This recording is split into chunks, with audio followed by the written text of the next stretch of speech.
Will you push to end earmarks in all these bills where they're slipping all this millions and millions of dollars?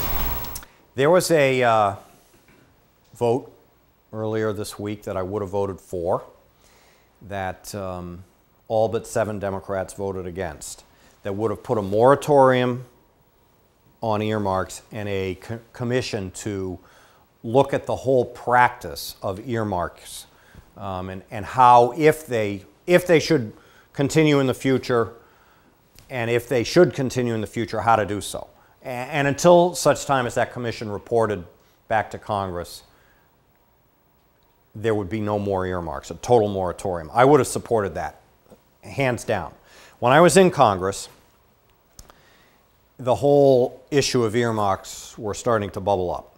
And as I indicated to your question, I had more people than you can imagine asking for help. And in fact, since we're in Tamworth, we did get money for upgrading the Chikarowa Village safety situation on Route 16. Now, I think most people would support that as a legitimate use of taxpayer dollars. And that was an earmark. Not a bridge to nowhere in Alaska? It was not a bridge to nowhere in Alaska. And I did it by working, and my staff worked, with the Transportation Commissioner in New Hampshire. And it was Carol Murray, and I would always call her up before we would submit and say, what are your top priorities? What has the legislature said are your top priorities? And so that's why you never saw any problems with my earmarks, because they were safety related on Route 16. Everybody knows Route 16 has got safety issues. Or we got money for the Hampton Seabrook Bridge renewal. It's one of the red listed bridges in New Hampshire. Or we got money for Route 93. However, you know, it only takes a few bad apples. So what did I do to try to weed out the bad apples?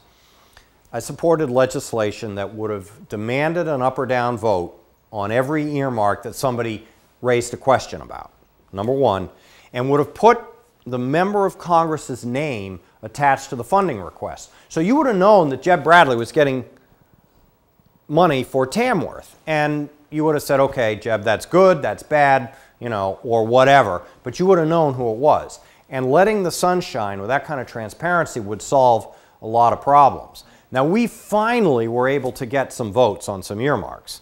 And I had the chance to vote against swimming pools and aquariums and grape research, or excuse me, I think it was tomato research. I'd have to go back and look at, you know, some of these outrageous things. And I was one of about 25 members who voted against every earmark when there was a vote.